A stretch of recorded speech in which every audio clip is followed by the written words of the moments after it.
morning, everyone. We are just having some breakfast before I actually get this video started. But I did just want to say, I straightened my hair today, guys. I never do that anymore. Like, I literally every day used to straighten my hair without fail. And I wondered, like, why won't it grow? You know, I don't know why I never made the connection. But anyway, I've been actually making a point to take care of my hair lately, so I don't ever apply heat to it or straighten it anymore.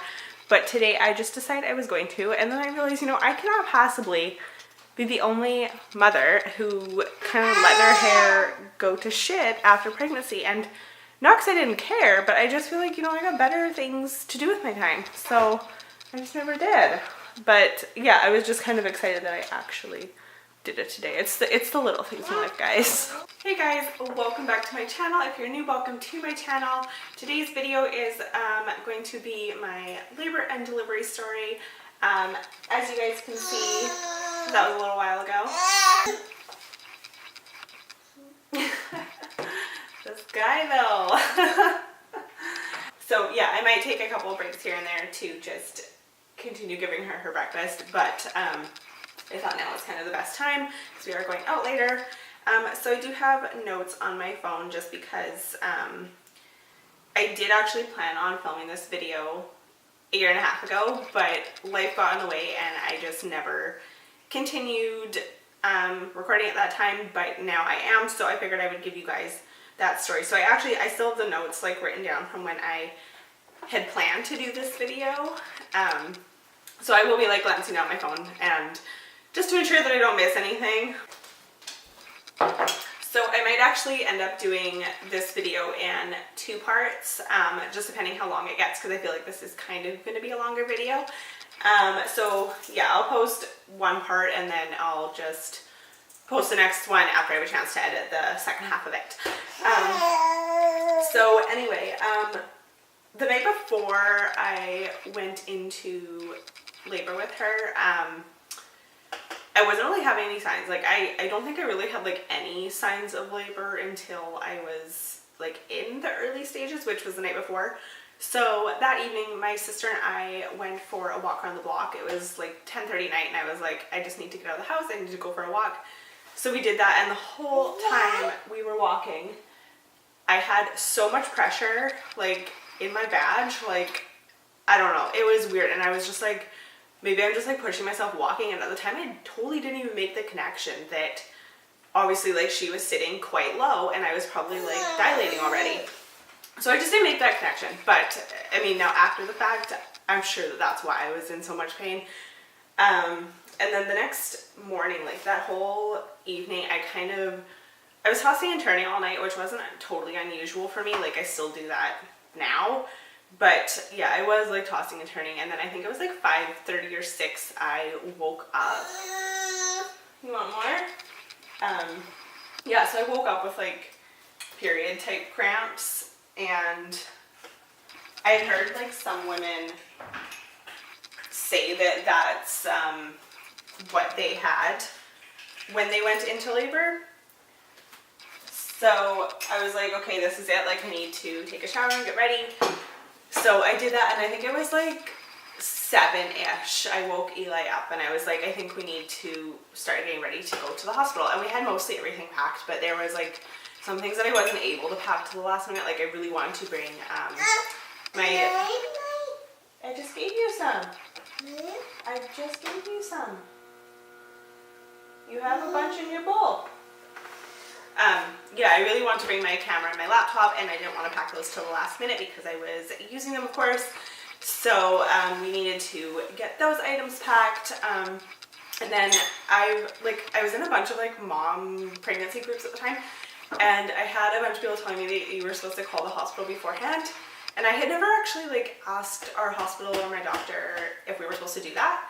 So I think it was around 7:30. I called the mat ward at the hospital, and I said I'm having timeable contractions. I think they were 2 or 3 minutes of this part, lasting for 30 seconds to a minute each. So I knew that usually people say when they're anywhere from 3 to 5 minutes apart, that's when you go in. And we're not that far from the hospital, but I did just want to kind of call and be like, hey, this is where my contractions are at. I'm going to come in. I called them, and the lady who answered the phone was, because I was 41 weeks and 1 day at this time, and she's like, oh, do you have a scheduled induction today? And I said, no, I don't, because at that point we hadn't discussed induction. Like, it was discussed, obviously, that if I hit 42 weeks, of course, we would induce. I was just praying I didn't make it that far. But, yeah, so we decided that, like, we weren't even going to set an induction date at this point. And so the lady on the phone, I don't know if she was a receptionist or a nurse, but I feel like, I don't know if I should have, if I'm just like overreacting to this, or if I should have, I don't know. Anyway, so I called, and she said basically that unless I had a scheduled induction, that at 41 weeks and 1 day, there was no way I was in labor on my own. So obviously I'm not that stupid. And she also told me that because I was able to talk to her through my contractions, that I wasn't in true labor. Somebody explain that to me, please. I'm sorry that I have a high pain tolerance. So she told me not to go in, and I'm like, I know better. Like, my contractions are timeable. They are painful, like period cramps. And I'm just one of those people that I can handle the amount of pain that I was in at that time. I can talk through it. I just push it aside, and yeah, it was painful as hell, but I knew I needed to get through this. So anyway, I told Ela, like, we're going in, like, I know it's time. So we drove there, and we parked, and the hospital, like, the way that it's set up for us is you pay when you get inside. So basically all I had to do was find a parking spot. So I did that, and then as we were walking into, like, the booth where we were supposed to pay for it, my water broke. So my water broke in the hospital parking lot. And at first I was like, this is not happening. There's so many people around, and I know it's natural, and probably most women there have been through it, but I was just like, no. And so many people were looking at me, and I was just like, this is not okay.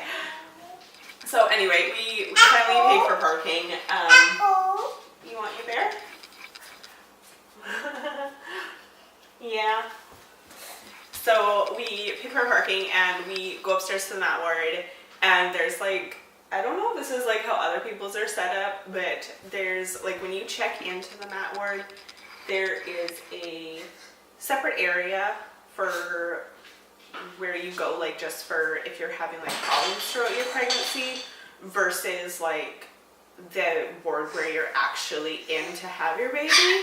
I'm assuming that's probably how it's set up with others. But anyway, they put us off to the one where they weren't admitting us yet, even though I was like gushing my water, and I was very obviously in labor in 41, like more than 41 weeks. Of course I was in labor, but I don't know. I'm sure this is just protocol. But anyway, so they laid me down, and they're like, again, I think it was the same nurse that I talked to on the phone, and she's like, no, we're not going to check like your water, like you probably just peed yourself. And I don't know, that lady was just super degrading of me, I guess. I don't really know what the right term would be, but anyway, then another nurse came along, and she was much nicer, and she actually sat with me and was like, they put like the band, I guess, on that they check for contractions, and she said, no, you are having real contractions. They're 2 minutes apart at this point, and they are getting stronger. And then they checked, and I was dilated. I think I was between 3 and 4 centimeters, I think. So they said, okay, we're going to admit you. You want cookies? You just had breakfast. Guys, I'm not a bad mom because I give her cookies, okay? I'm sure we've all been there. She eats super healthy, but I mean, who doesn't eat cookies now and then? Come here. Come get your cookie. Come on. Eliza, do you want your cookie? Okay, I guess she doesn't want it right now. Where was I? So, yeah, so they said they were going to admit us, and they said that they just needed, like, 15-20 minutes to get our room ready. So go down to the cafeteria and have a snack because I hadn't even had breakfast yet. So we went down to have a snack. I got this big ass like bran muffin that looked so amazing.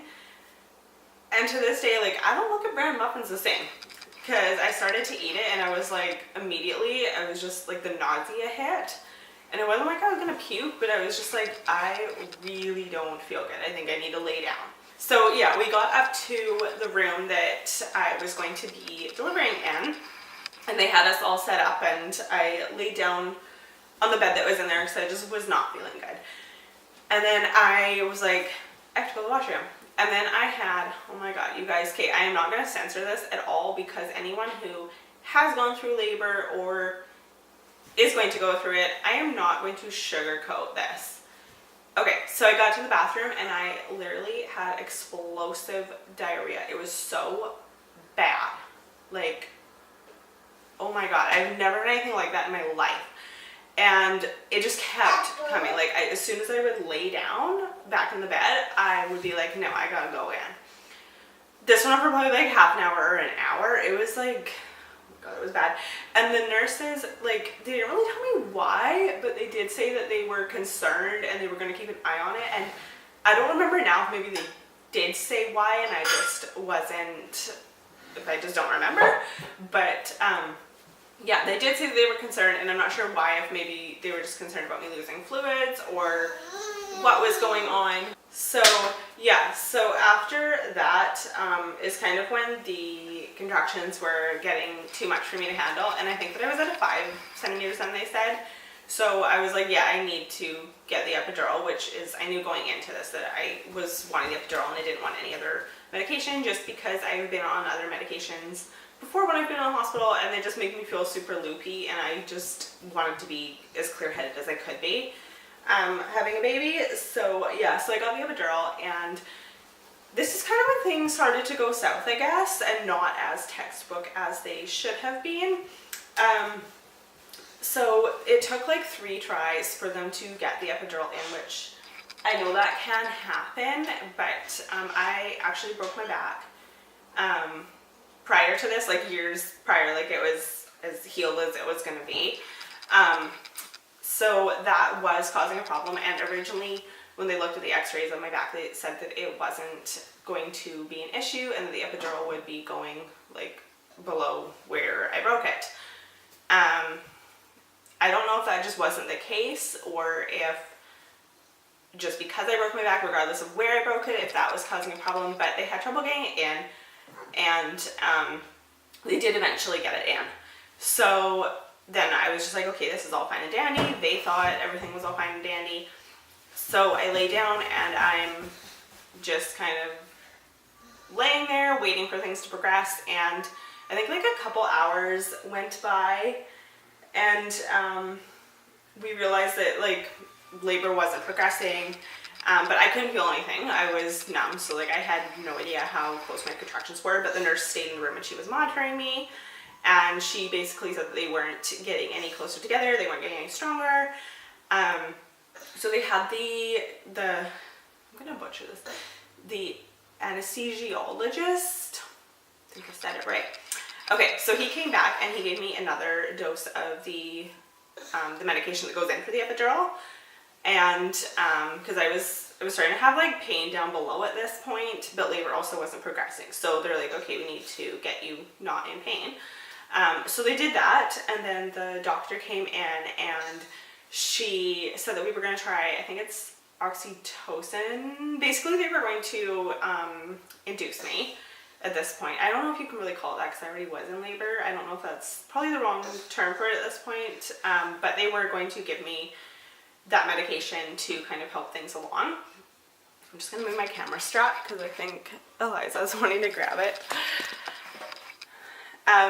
So yeah, so they were going to give me that to help the contractions along, and they started that, and then I think that's kind of when we started to realize that something was not quite right with my epidural, and it wasn't the anesthesiologist's fault.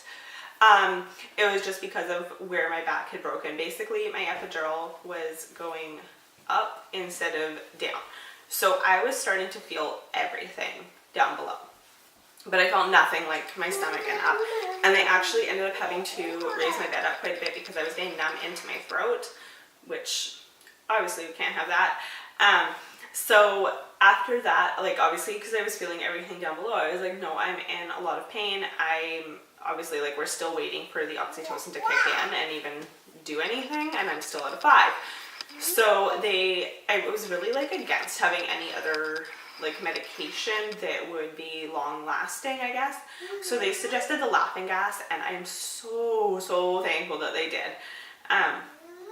Basically the laughing gas, if you guys don't know, I think like some hospitals don't have it, but you just put like the mask up to your face and breathe it in, and it makes you feel basically super high during that moment. And it's not a feeling that I like, but it definitely made me like forget about the pain that I was having.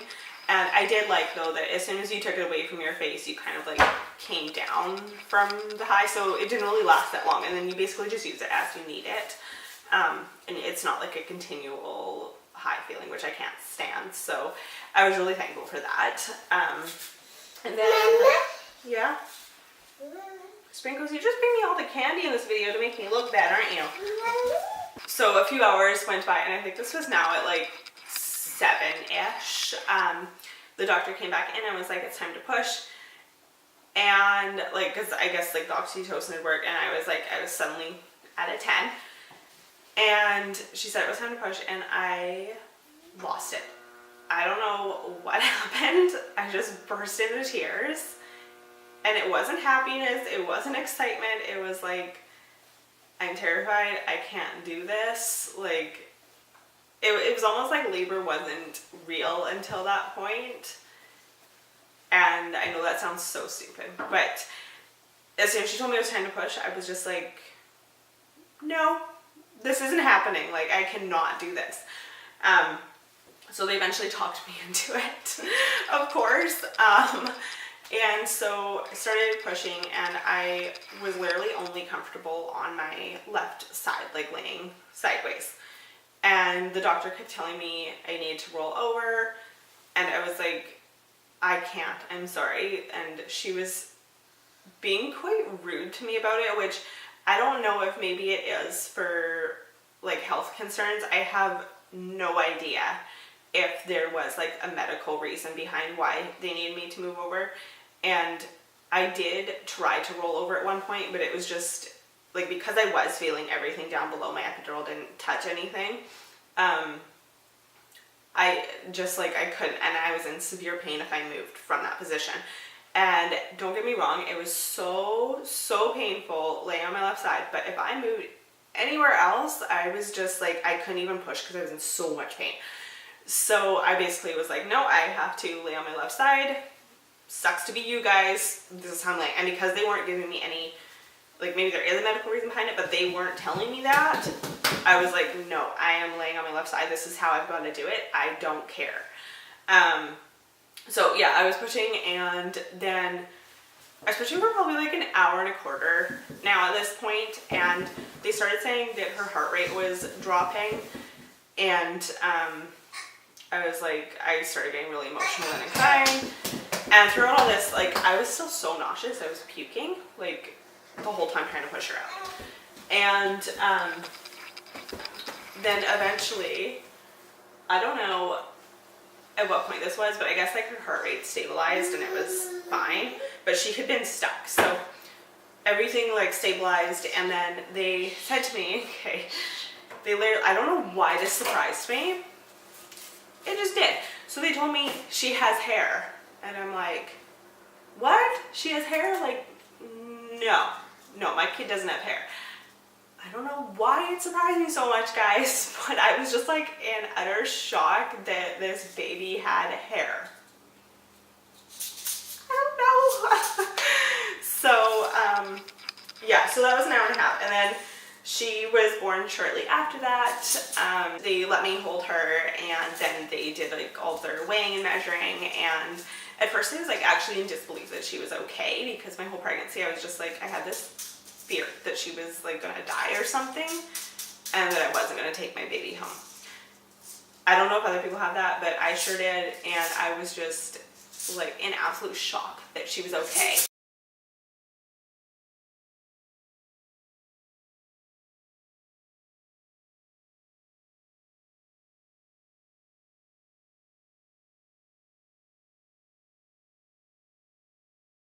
So after she was born, like I felt okay, like all my pain was gone and I felt good, and we had our baby, and everything was good. And then that's when I started to get a headache, and I do get chronic migraines. So I just assumed that, like, from all the excitement and from the position that I was laying in because they'd had to raise the bed up, I just kind of assumed that I was getting a migraine from that. And then a few hours went by, and it was like, this was only like 10:30 at night now, because she was born at 8:25. So it was after 10 for sure. And I was telling the nurse, like, I'm pretty sure I have a migraine. I'm just going to take one of my, like, prescription medications for that. And they're like, okay, that's fine. But, and that's when they told me that, like, when the anesthesiologist, gotta write this down, when he was doing the epidural, they missed where they were supposed to, and they actually punctured a hole in my spinal, I don't know if it's like the spinal cord or it's somewhere around it, but basically I was leaking spinal fluid. They just told me this, like, after I started saying I had a headache, which probably not a big deal, like, if I hadn't got the headache, but it's still like, why wouldn't you tell me that? So basically what had happened was the spinal fluid was leaking, and I don't know if it was going up or down or which way it was going, but basically when that happens, you have a chance to get what they call a spinal headache, which, let me tell you, is not a normal headache. It is, like, if you're a person who does get migraines, it is like 1,000 times worse than that. And I would rather have a migraine over that any day, because you literally can't sit up. So the more elevated your head and neck is, the more pain you're in. And it is, I can't even describe this pain, guys. Like, I would not wish this on my worst enemy, and I used to say that about migraines, but I would so much rather somebody tell me that they have a migraine than hear that they have a spinal headache, because it's the worst thing that you could possibly go through. You can't even sit up in bed to eat. If I had to go to the bathroom, like, thank God, like, they allowed me to stay in the hospital beyond what they normally would have, because my bed then was right next to the bathroom. So I would literally walk 3 feet and I'd be at the toilet. But I couldn't even, like, do that much. I would basically have to have somebody, like, Eli and then my mom stayed in the room, like, after she was born and after we figured out that I wasn't going to be leaving the hospital anytime soon. She stayed in the room with us to help me and Eli kind of take care of Eliza. So yeah, anyway, like, I would get up to go to the bathroom and I would barely make it there and back. And after I, like, the headache, like, it got worse when you stand up, but it would quickly get worse. Like, as soon as I sat up, it wasn't as bad as it could be, but then while I was, like, sitting on the toilet or coming back from the toilet, it was, like, at its peak. So within seconds it would get to its peak, and I would have to, like, immediately lay flat after and have nobody talk to me for like 10 minutes until the pain subsided. And the pain wasn't gone when I was laying flat, but it was, like, a lot better.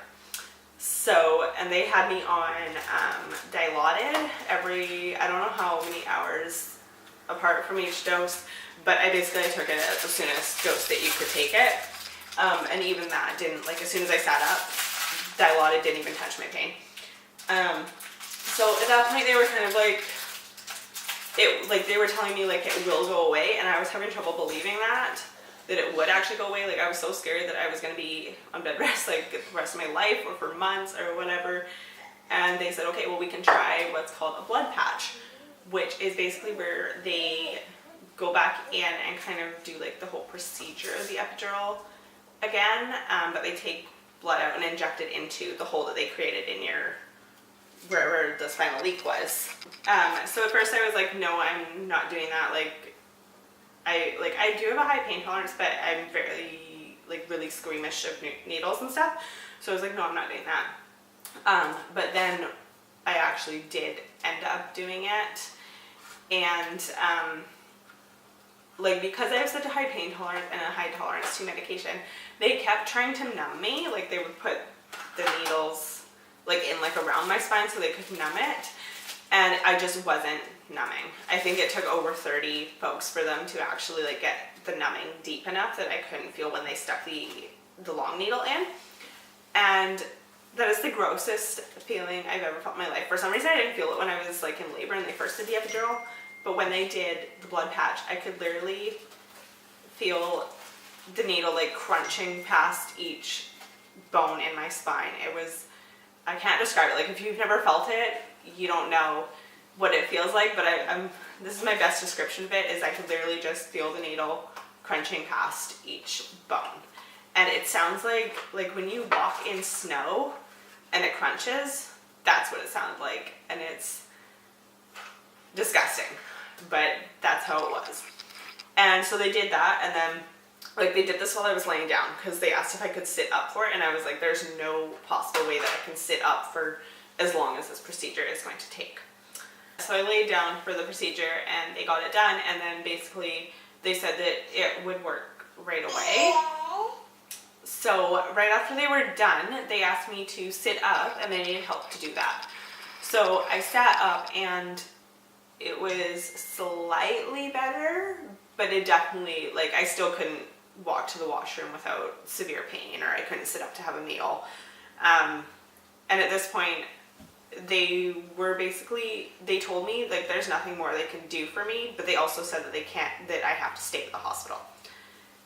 And I was like, no, like, and if you guys don't know, like my mom works at the hospital, she works in oncology, so I knew that if I came like home that she could be with me, and that I trusted that situation. Like I wasn't going to be in a place where there was no medical knowledge, basically. So I basically told the hospital, like, if you guys are saying there's nothing more you can do for me, which is what they told me, I'm just going to go home because there's nothing that can be done. And I'd rather be laying in my own bed at home, plus Eli's away from home and my mom's away from home. And it would just be better if we were all at home for all of our sakes. So of course, like I needed to think about myself in this situation, but I was also at this point considering them. And we all just needed to be at home. So I said, bring me discharge papers. I'm going home. If there's no medical reason for me to be here, I need to leave. So they brought me the like discharge papers, and then I was kind of like, shit, how am I getting home? Because I can't sit up long enough to go to the washroom, let alone a 15-minute car ride home. So what we had to do was I had to get in a wheelchair to go down to the car, which was so brutal. I'm sure like hundreds of people were like looking at me like, what is wrong with that girl? But basically we just had to like lie down the seat in the car, and I just kind of laid down as much as I could on the way home. And then as soon as we got home, I couldn't help get Eliza out of the car. I didn't get that experience of bringing her home for the first time. And I wish I did, but I had to take care of myself. I just had to run and lay down like on the couch, take a minute there, and then run to my bed. And I was then in my bed, I think, till she was 10 days old. So I couldn't feed her, I couldn't change her. I had people like bring food for me that I could eat while I was laying down. There was nothing I could do, and I felt horrible about it, but at the same time, I knew that if I didn't take this time to lay down for myself, that I wasn't going to get better. And because that's the best thing you can do when you have a spinal leak or a spinal headache, is to lay down and let it heal.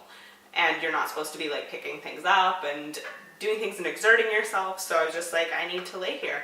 And thank God I had the support I did, but it was just like, I would not wish this on anyone. It was so, so bad.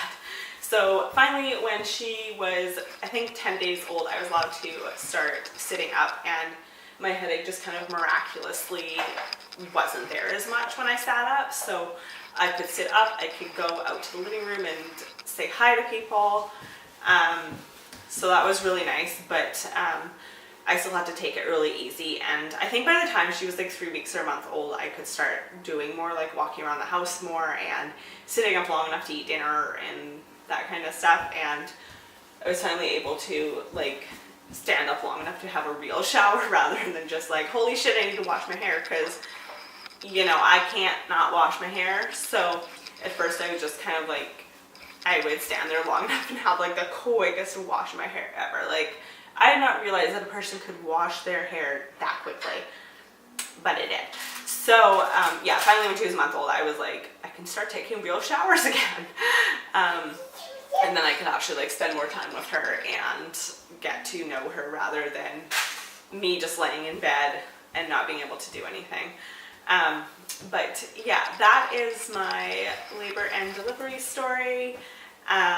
So I probably left out a bunch of details from it. So if you guys have questions, feel free to ask. It was a year and a half ago, so things aren't as fresh in my memory as they were. But if you guys do have questions, please let me know. Anyway, thank you guys for watching, and I will see you guys in the next video. Bye. We got blueberry stains.